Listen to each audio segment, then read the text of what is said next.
Hello and welcome everyone. Thank you for joining us for our first Choices Community of Practice Coffee Chat of 2024. It's great to have so many of you with us today, so thank you for being here. The topic of today's coffee chat is exploring the health equity benefits of sugary drink excise taxes. My name is Molly Garrone. I am a Senior Communications Coordinator for the Choices Project at the Prevention Research Center on Nutrition and Physical Activity at the Harvard T.H. School of Public Health. And it's my pleasure, as always, to be facilitating today's event. I would like to acknowledge our funders who make this work possible, and also mention that our Choices work and events are only for research and educational purposes. So the intention of today's coffee chat is to provide information, tools, and resources to inform and educate, and we are not looking to influence any specific legislation. If you are unfamiliar with the Choices Community of Practice, we are a network that includes people whose work focuses on advancing obesity prevention, healthy eating, and active living, and want to learn more about how cost-effectiveness analysis can advance their efforts and address health equity. We aim to support these efforts by providing tools, resources, and trainings. Our coffee chats are unique opportunities to share ideas and enhance connections in an informal setting. For today, we will start by hearing a brief presentation from our guest speaker, and then we will open it up for a full group discussion and some Q&A. We encourage all of you to share any questions or comments in the chat throughout the event today. For today's coffee chat, we're excited to explore the health equity benefits of sugary drink excise taxes.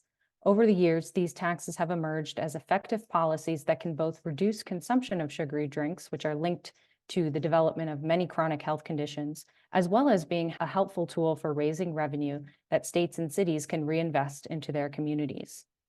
We're excited today to look at a paper that was recently published in the American Journal of Preventive Medicine that evaluated the potential health equity benefits that a statewide sugary drink excise tax could have if implemented in California. We are particularly excited to be joined by the first author of that paper, Matthew Lee, a PhD candidate in the Population Health Sciences program at the Harvard T.H. School of Public Health's Department of Nutrition, and a California native himself. Matt has researched sugary drink trends and the impacts of sugary drink excise taxes in the San Francisco Bay Area. More broadly, his research is focused on evaluating existing and potential nutrition policies and programs that are poised to reduce cardiometabolic disease, and he is currently supporting projects related to the advertising and sales of sugar-sweetened beverages, or SSBs, or sugary drinks, following a sugary drink excise tax, to diet quality during the COVID-19 pandemic, to the cost-effectiveness of national and state-level nutrition policies. So welcome, Matt. We are really pleased to have you with us today, and I'm going to go ahead and hand it off to you to get us started.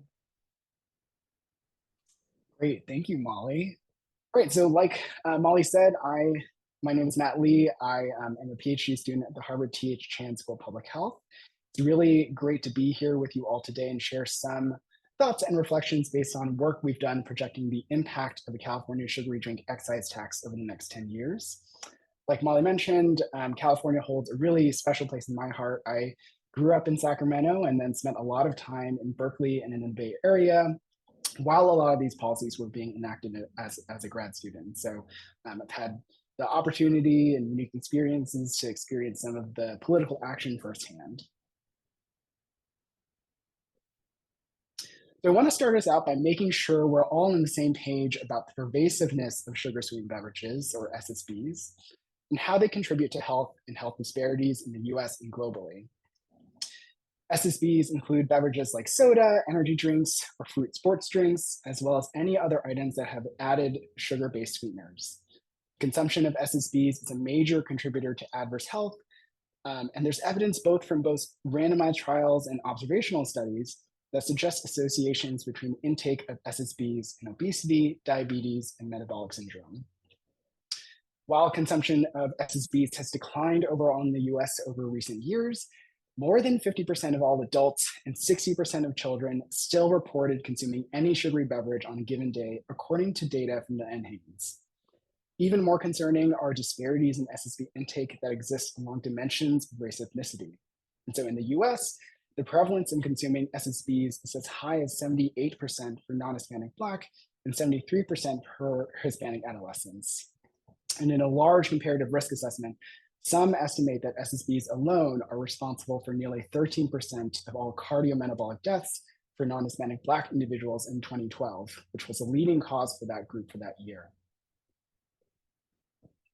This plays out not only at the national level, but also in states like California, where consumption of fruit drinks among children below the age of 12 has actually increased over the past decade, according to the California Health Interview Survey. Among adults from 2011 to 2018, average consumption of soda and fruit drinks was highest among those reporting the lowest income, and for those who are identified as Black or Hispanic, who reported consuming SSBs about twice as frequently as higher income and non-Hispanic white Californians. We also know that SSB consumption is unequally distributed geographically, and consumption is highest in California counties with greatest socioeconomic inequality, including Lake and Tulare counties. And these are counties where the poverty rate is about 18%, and per capita income hovers around $30,000 per year. And what's more, these patterns aren't random. And so when we're thinking about equity, we need to consider the structural and commercial determinants of health behaviors that we might imagine intervening on as public health advocates. And while there might be a number of reasons why differences in SSB consumption exist, a well-documented one is the practice of targeted marketing by beverage companies. And so the video we're about to watch, which I'll just show a piece of, was part of a TV and social media campaign created by Coca-Cola in 2015 for Hispanic Heritage Month. And I just want us to think about the types of messaging that Coke is using here and really pay attention to how brands create a sense of brand affinity by attaching themselves to these broader cultural values. So I'll try to play this video. Hopefully the sound works. You know, Prezes are very ambitious people. They're very family oriented. La familia es lo máximo.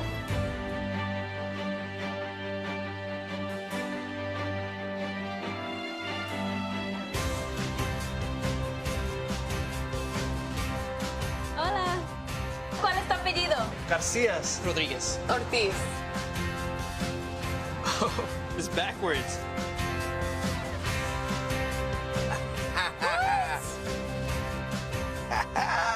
Reyes. One tattoo my family will.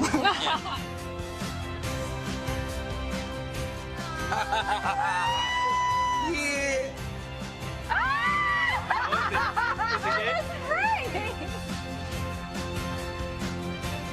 I'm proud to be a Perez because we're invincible, we're unstoppable, and we're dreamers. Reyes means kings. My family comes from royalty. Behind every name, there's a history, and nothing comes easy for us. Being Latino is pride, it's hard work, it's fighting through the tough times and keeping faith. It's being optimistic, it's loving, it's caring. Orgullosa de ser Pérez, orgullosa de ser Latina, orgullosa de tener fe. I am extremely proud to be who I am, to be me, to be Ortiz. I definitely will never give up my last name. Ortiz must go on. What if I marry a Cooper or something? My son carries my name, and I hope he has kids, and I want to be a grandfather in little Santa Marias, you know, running around and stuff. Orgullosa de ser Ortiz. Orgulloso de ser Perez. Orgulloso de ser Santa María. I'm proud to be Reyes. Orgulloso de ser Rodríguez.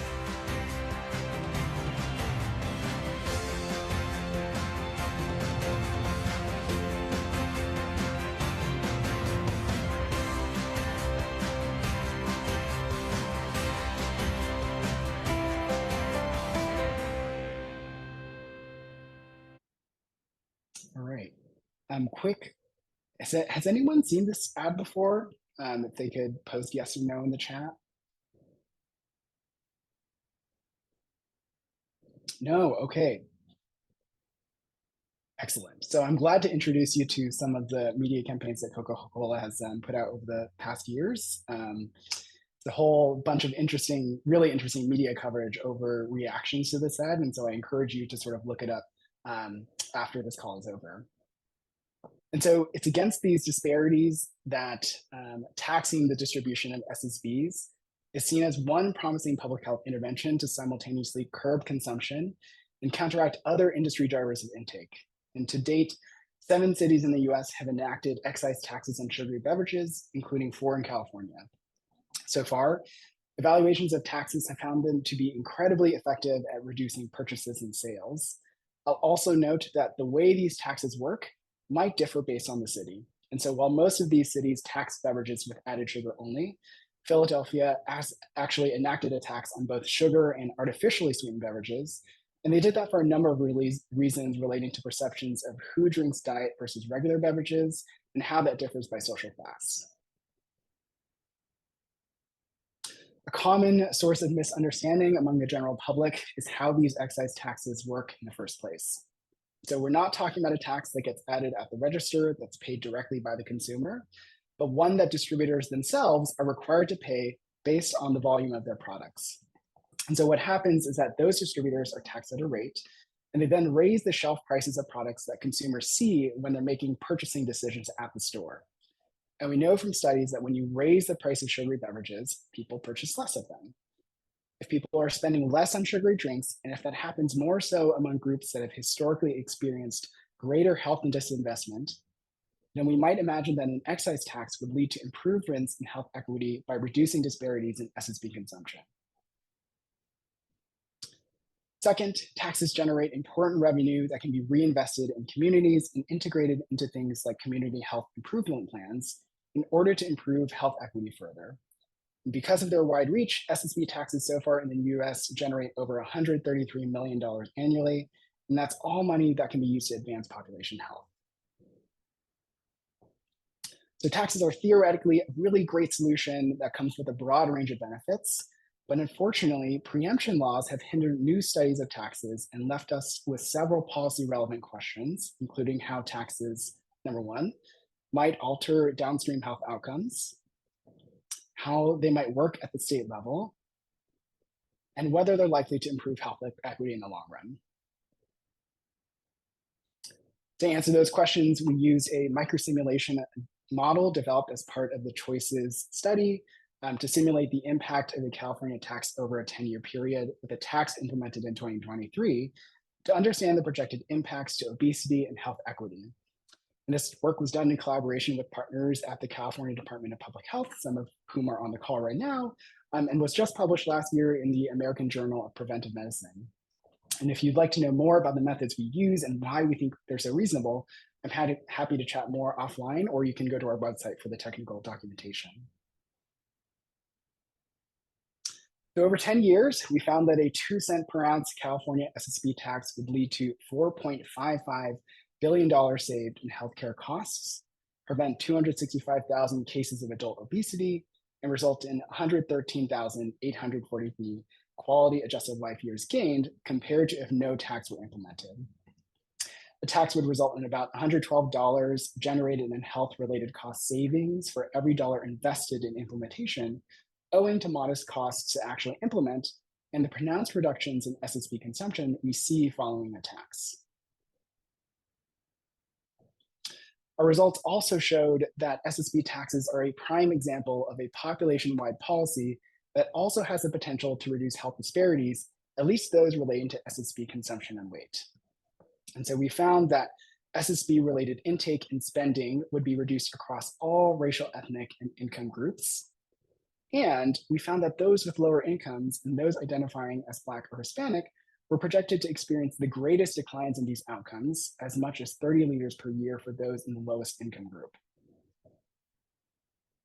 Similarly, we found that obesity prevalence levels would decrease relative to no tax for all groups,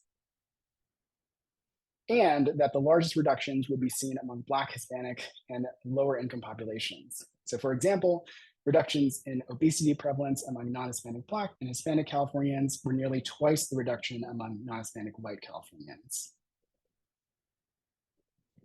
And so taxes themselves are likely to improve health and equity directly, and there are cost-saving population-level intervention that would lead to greatest benefits for low-income and Black and Hispanic individuals who would experience the largest reductions in consumption. That's related to that first pathway I described earlier on how taxes work by increasing the shelf prices of sugary beverages. Second, taxes also represent an opportunity to engage communities and improve health equity further through the specific and targeted use of tax revenues. According to the Red Center tax calculator, a statewide tax would produce $1.6 billion annually for the state. And so far, the revenues from city-level taxes have gone to programs that some of us may be very familiar with and passionate about, including those that increase access to public schooling, access to healthy foods and beverages, and childcare. And I've listed some examples here from Berkeley and Oakland, so you can get a see of the range of programs that are funded by tax revenues currently. I'll just close by returning to this figure, hopefully having shown you some evidence that yes, taxes work to reduce health disparities and improve equity, both by reducing spending among groups that have historically consumed more sugary beverages and through the redistribution of revenues to community programs and policies. I'm happy to answer questions now, or feel free to email me and we can chat offline. Fantastic. Thank you, Matt, for sharing that great presentation. That was a really great overview, and I really appreciated your explanation at the beginning and reiterating at the end just how sugary drink taxes work, both in reducing consumption and improving health outcomes. And thanks also for highlighting how they can be particularly effective for improving health equity. Appreciate that.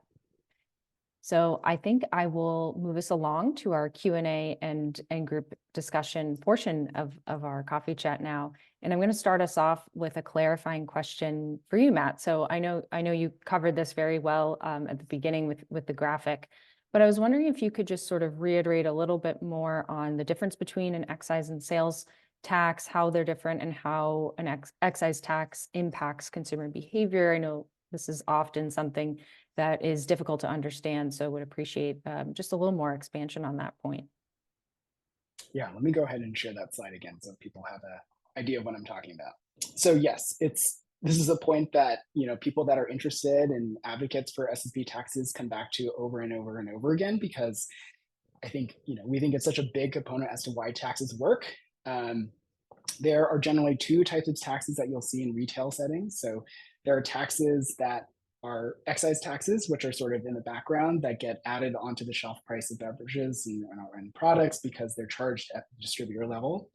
And then there's the other form of taxes, which some of you may be more familiar with, which are sales taxes or taxes that get added right at the register. And the reason why we've sort of designed SSB taxes this way is because when you are shopping for a beverage or anything in a grocery store, it's unlikely that your decision-making over what products you're going to pull off the shelf is going to really change unless you see a price difference on that actual shelf. And so if you get all of your items and then you're only seeing the increase at the register, you're less likely to go back and say, okay, I actually don't want this because I'm seeing that it costs more, I'm going to go put it back. It's a hassle, no one likes to do it. And so we want to make sure that consumers see that increased price level right when they're making that decision to purchase a sugary beverage or some other type of beverage that might be cheaper and healthier, another product that the same company might make that is not subject to that tax. And so this is a distinction that's really important because it means that the way these taxes work, consumers see that price difference. So for instance, for a 20-ounce bottle of Coke, that might now cost $2.20 right on that shelf. So it's very visible reminder of why that beverage might cost more relative to a diet beverage or relative to water that might be $2. Does that answer that question? Yeah, it does. Thank you, Matt. Thanks for delving a bit deeper on that. I think another thing that would be helpful to highlight for folks on here, Matt, so if folks are wanting to look at sugary drink consumption levels in their community, whether at the city, county, or state level, and across different race, ethnicity groups, income groups, maybe by age or gender, where could they find that data? Are there any resources that you could recommend to folks that would be helpful for that? Yeah, so there are a number of states that have really great public health surveillance systems. California is one of them. So each year, there's a group out of UCLA that administers the California Health Interview Survey. And each year they ask, well, pretty consistently each year, they ask 2 questions related to consumption of soda, consumption of fruit drinks, and they do that for adults, children, and teens. Other cities it might be more difficult. And so it's kind of on a case-by-case basis. There are a number of other health interview surveys out there that I'm probably less familiar with that also report SSB consumption. I think if you're looking for, non-specific data on SSB consumption in general, NHANES is a really great publicly available resource that is available for everyone to download and to analyze that consumption data specifically. The advantage of using NHANES is that it really captures every single thing a person ate in the past 24 hours. And so compared to some of these other types of surveys where I'm asking specifically about soda and I'm asking specifically about fruit drinks, I'm going to capture other types of sugar-sweetened beverages that are not necessarily included in those two main categories. Other types of plugs that I'll just give a shout out for are community health needs assessments. And so sometimes as part of those processes, people will collect primary data on consumption of SSBs, especially if SSBs is seen as a major problem in that community. And so I would look at not only the research studies, not only resources available from government, but also some of what's called like the gray literature. So reports and things that have been published by local jurisdictions on the health of those communities. Great. Thanks for sharing those resources, Matt. Appreciate that. And I know we'll include some links in our resource roundup following this presentation. So thank you for that. I think another question for you, Matt, that I have, it really is amazing how much revenue can be raised by these taxes. And I know you talked a bit about this, but it's interesting to kind of see how cities have already implemented, taxes and used that revenue to reinvest in their communities, as you touched on. And it looks like cities have invested this revenue in different ways. So supporting early childhood in Philadelphia, healthy food access and chronic disease prevention in most of the other cities. But I wondered if you have other specific examples of ways that the revenue has been used to advance health equity. Yeah. So here I'll show a slide from Jim Krieger, who I think also I just saw a comment from. And so this is from a paper that he led in 2021, showing across all 7 cities in the US how tax revenues have been used. And so early childhood development, community infrastructure, healthy food and beverage access, tax administration. There's a range of different things that excise tax revenues have gone towards. If you're interested in learning more about the examples I talked about in Berkeley and Oakland specifically, there are links here, and I think you'll get a copy of these slides after this talk. But you can go and take a look at them and see the really long report saying this is the total sum allocation and revenues generated from the tax in this year or in this period. And these are the different organizations that received part of that pot of money. And so generally what happens is that there's one chunk of money that gets allocated toward community grant programs, and those can go towards specific organizations. And then there are other things that go towards the school district and infrastructure like building hydration stations and parks and recreation spaces. Yeah. Terrific. Thank you so much, Matt. Appreciate that. So it looks like one question I see in the chat from Sarah. So Sarah's asking if excise taxes also apply to fast food restaurants and made to order sugary drinks like sweetened coffees. So typically, I think we exclude powdered things. So if you, for instance, go to drink black coffee and get black coffee at a convenience store, that coffee that doesn't have any added sugar in it won't get taxed. But if it's pre-made, like a Frappuccino or something that is like during part of the manufacturing process has added sugar, then that stuff gets taxed. Great. Thank you. Thanks, Matt. And I also just want to highlight, thank you, Jim, for sharing in the chat some other sources on SSB consumption. So there's, of course, BRFSS, the Behavioral Risk Factor Surveillance Survey, the National Survey of Children's Health, and then Nielsen home scan data as well. So thank you, Jim, for sharing that. Other questions from folks, feel free to put those in the chat or come off mute. Looks like Natalie just shared a question. You mentioned some policies that have made it harder to implement this type of tax. Could you explain more about that? Yeah, so I alluded to this a little bit when I was talking about preemption, and it's kind of a jargony word, but in California, for example, there are 4 cities that have passed excise taxes, including San Francisco, Oakland, Berkeley, and Albany. After those 4 cities passed their own taxes, essentially the beverage industry went to city council or the state legislature and said, we don't want you passing any more taxes at the local level, or else we're going to lobby to change how policies are passed and the whole balloting process and everything. And so what's ended up happening is that now in California, you cannot pass a local level tax.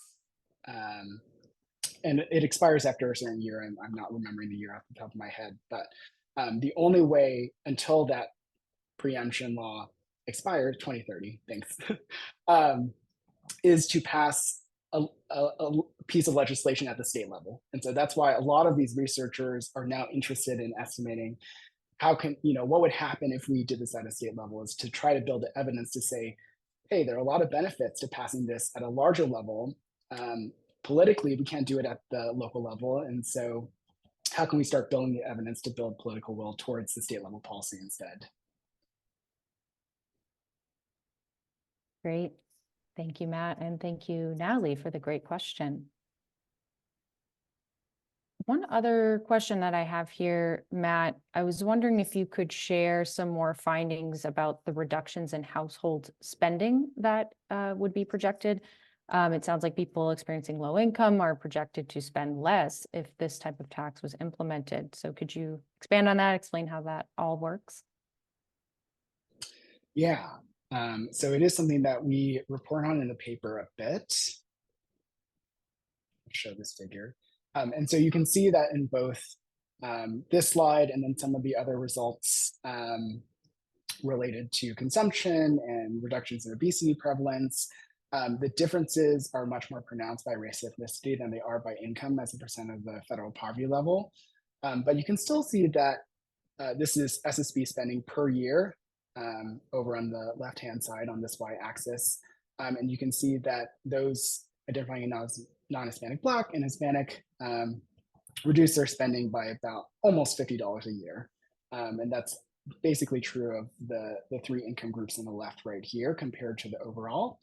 And so this is sort of part of the reasons why we think these taxes might improve health equity in the long run, is because we don't imagine that this tax gets implemented and no one changes their SSB spending behavior. We imagine that these taxes get implemented and then the people who consume SSB and sugary beverages more will decrease their spending of those products more.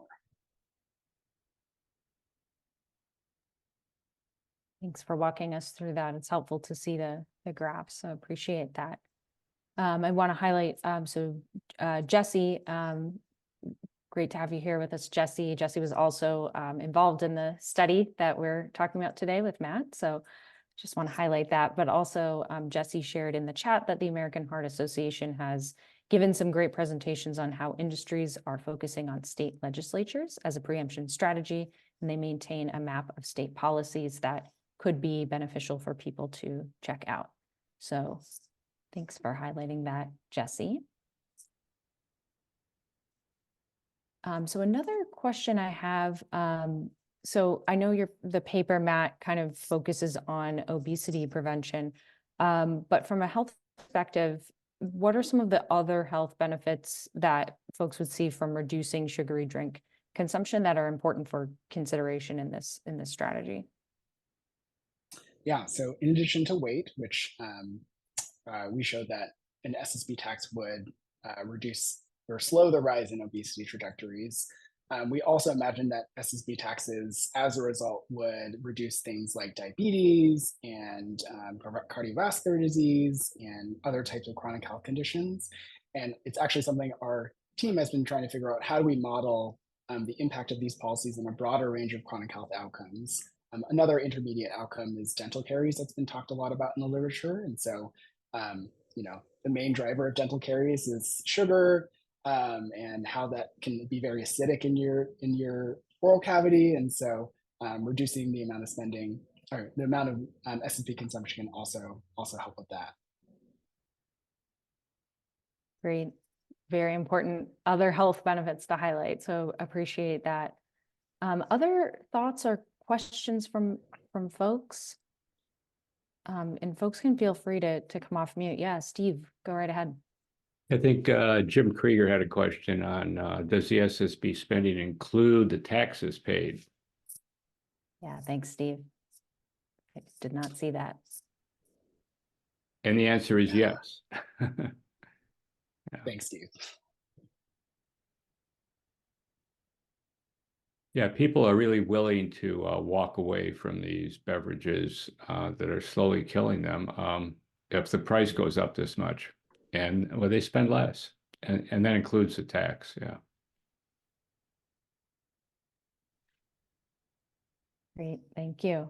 I think another question that was submitted in advance was just generally if the thoughts that you might have, Matt, on including artificially sweetened beverages. So I think you mentioned Philadelphia before, but if there's more to say about that. Yeah, so far, Philly is the only one that has taxed both artificially sweetened beverages and sugar sweetened beverages. The conversation about their decision to do that was really centered around what was politically feasible. And so there's this idea that higher income populations consume more diet beverages relative to other social classes in the community. And so if you only taxed the distribution of sugar sweetened beverages, it could be seen as a little bit unfair. So it's like, why are we taxing things that only a certain subset of the population consume? And so the decision there was made to tax essentially all types of soda as a way to sort of more equally distribute who is getting taxed, who is paying for the tax, who gets affected by this policy. And that has been pretty popular. And that's generated a lot of revenue that's gone to universal pre-K in Philly, which is one of the programs that was funded by tax revenues there.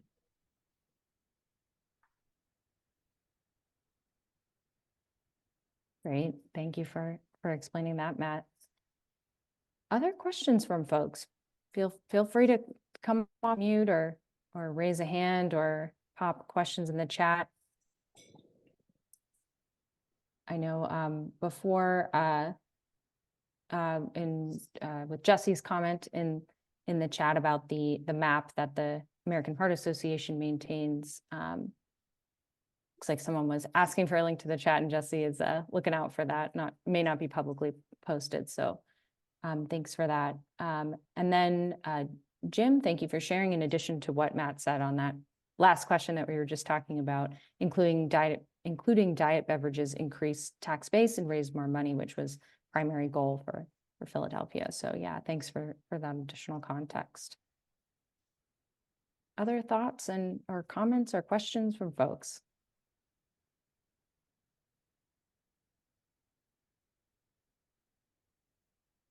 Maybe we can have a little discussion about the chances of some kind of state tax passing. I know if you think of the city councils, they're generally smaller assemblies of individuals, and so it may be easier to pass things at the local level. At the state level, of course, there are lots of more representatives involved. It seems to be much tougher. Want to make any projections, Matt, about the chances of something happening at some point? And maybe, is there going to be a first state? I remember when people didn't think that there could be tobacco taxes. People were going, oh, I mean, you can't do that. That'll never pass. And of course, now you have them everywhere, with a couple of exceptions. But thoughts, Matt? Yeah, I am not super connected to the state legislature or like the going on of what California is doing right now. I wonder, Jesse, if you have any insight into this. I know that California and other states like Massachusetts tend to be more progressive in terms of their willingness to test out certain strategies. So, in addition to sugar sweetened beverage excise taxes, California has also passed universal free meals, and so I think there's more interest in doing things like this, but yeah, I'm not aware off the top of my head. I know there was a ballot measure that didn't succeed that was promoted by the California Medical Association and the Dental Association. But outside of that, I'm not super aware. Yeah, speaking at the state level, and I was, hi everyone, I'm Jessie Gauk. I work for the California Department of Public Health in the Nutrition and Physical Activity branch, and spent a lot of time thinking about sugary drink excise taxes at the state and local level. In California, I just have to say this, California Department of Public Health does not take a position on legislative bills and policies. So nothing that I say is representing the position of the Department of Public Health in terms of supporting or otherwise. I will say though, historically, until this year, a statewide sugary drink excise tax was introduced in the legislature almost every legislative season going back for many years, at least 10 years, until last year. Last year, there was a bill introduced that was unsuccessful, that was to repeal the preemptive law in California. It died in committee this year. To my knowledge, no bills have been introduced for either of those things, either a repeal of the preemption or a statewide excise tax. So that's specifically through the legislative path. Matt, to your point, there was a few years ago an effort to get something on the ballot for a statewide vote, which is primarily how the local level taxes have been implemented. And so, but that didn't occur either. So, we are sort of constantly taking the temperature just of the field. I would say that my understanding in California, and someone else referenced this, the current feeling was sort of waiting out to see what was going to happen in the courts with the preemptive policies here. So someone referenced that actually some folks sued the state of California, that the penalty provision in the excise tax preemption in California was illegal. And essentially what the penalty provision was that, like, if you passed a tax, you wouldn't have access to like any of your revenue. And so the courts agreed with the plaintiff in that case that it was in fact actually it violated local charter cities' rights. And so the penalty provision for the law in California is now gone. So there is a law against it, but there's no penalty for it. So my understanding is that people are in fact waiting to see if any cities will in fact move forward with a new excise tax and see if they are challenged in court by the state. Interesting. Thanks, Jessie.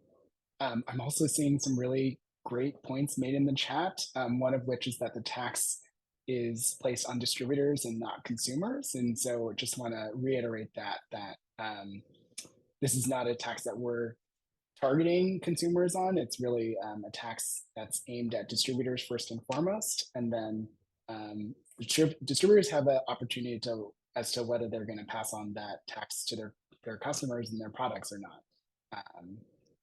So just want to highlight that, but lots of good points. Great. Thank you for highlighting that, Matt. And thank you, Jessie. Great to have you with us and appreciate you providing that additional context. I also want to highlight as well that Jenny from the Choices team has been sharing some useful resources in the chat. So more broadly, just the topic of added sugars, there's a great resource from CDC in the chat.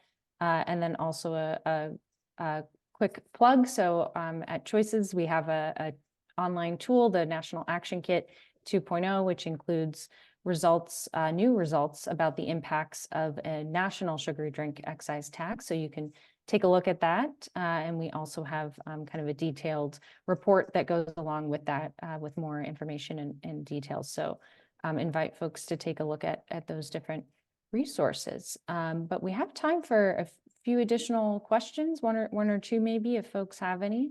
So feel free to ask your questions.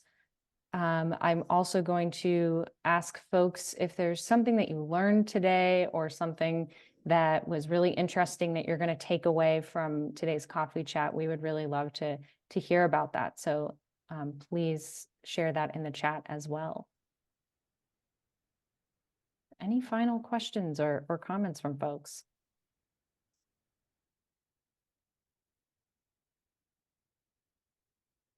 Any final thoughts or anything in closing from you, Matt? Any additional things you'd like to share? Nope.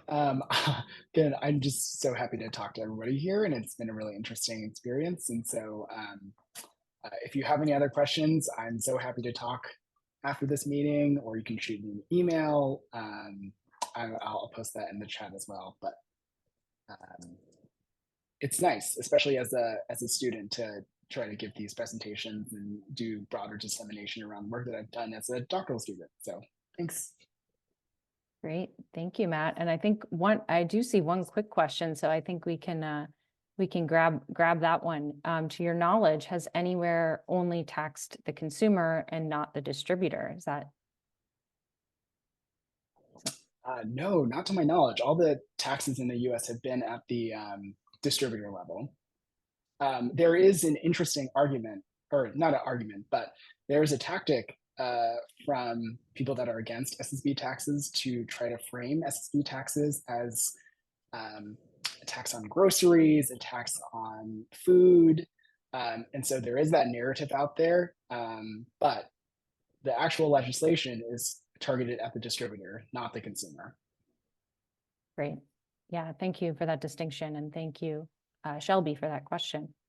Yeah, I think there have been examples of, just as Matt mentioned before, sales taxes where the consumers do pay, where they had a sales tax in West Virginia, for example, a small sales tax on sugary beverages for many years that they actually used to help fund their medical school. But yeah, or other examples like that. But Matt's right, the excise taxes are all on the distributors. Great, thank you, Steve. And thanks for that question. And Dora was asking if the meeting is recorded. Yes, we're recording it, and we will be sharing that recording out within the next week or so. So folks can refer back to it. And thanks, Matt, for sharing your email in the chat. So I think just a few closing remarks and a couple of reminders for folks. So we always like to invite you to share suggestions for topics for future coffee chats. So please, if you have a thought for a future coffee chat, go ahead and put that in the chat, and we appreciate your suggestions. And as always, we like to remind folks we have many more resources available in our Community of Practice portal. So please take a moment to register as a member. It's free to do so. So Jenny has put a link in the chat. So go ahead and register so you can access those additional resources.